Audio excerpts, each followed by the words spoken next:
दोस्तों, कई वर्ष पहले रामनगर गांव के पास घने जंगल में सुशील नाम का एक तांत्रिक बसता था।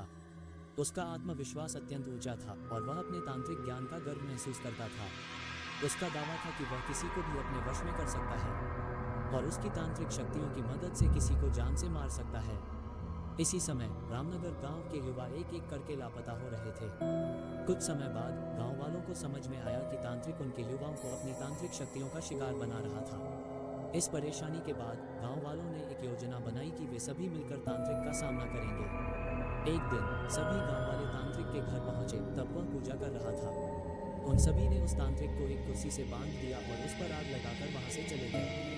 गांव वालों का मानना था कि तांत्रिक उसी आग की लपटों में नष्ट हो जाएगा और उनकी समस्या समाप्त हो जाएगी।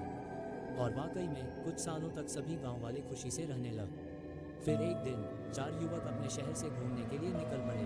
जब रात हो गई तो उन्होंने सोचा कि यही रुक जाए। चारों युवक जंगल में और अपनी पत्नी तांत्रिक के घर पहुंचे। उनके पास आने पर उन्होंने तांत्रिक का घर देखा, जिसमें विचित्र मकड़ी के जाल लगे थे। एक युवक ने आधी जली हुई कुर्सी को देखा और बिना सोचे समझे उस पर बैठ गया। उसके बैठने के बाद उसके शरीर में तांत्रिक की आत्मा का प्रवेश हो गया। अब युवक चिल्लाकर कहने लगा कि वह अब सभी को सजा देगा और गांव में आग लगाएगा। युवक के इस बर्ताव को देखकर 3 युवक डर गए और गांव की ओर बढ़ने लगे। सुबह होते ही वे सरपंच के पास गए और पूरी कहानी सुनाई। उस समय सरपंच को बहुत गुस्सा आया और उन्होंने पूछा, तुम लोगों को किसने कहा था कि तुम तांत्रिक के पास जाओ? सरपंच के गुस्से को देखकर लड़कों ने माफी मांगी और कहा, हमें माफ कर दें, पर हमें अपने दोस्त को बचाना है।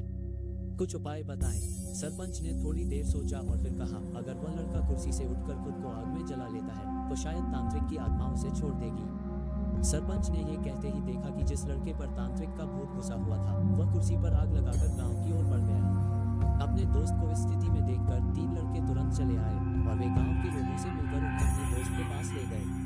तब 3 लड़कों ने तांत्रिक की कुर्सी पर आग लगा दी। कुर्सी पर आग लगते ही तांत्रिक ने उनके दोस्त को छोड़ दिया। दोस्तों, इस कहानी से आपको क्या सीख मिलती है? दोस्तों, हमें इस कहानी से यह सीखने को मिलता है कि हर काम को सोच समझकर करना चाहिए और दूसरों की सलाह को महत्वपूर्ण रूप से सुनना चाहिए। इससे हम समस्याओं का समाधान निकाल सकते हैं। दोस्तों, ये कहानी केवल मनोरंजन के लिए है। इसके पीछे हमारा उद्देश्य किसी भी प्रकार की अंधश्रद्धा का प्रसार करने का नहीं है। अगर आपको हमारी कहानी भूतिया कुर्सी अच्छी लगी हो तो अपने दोस्तों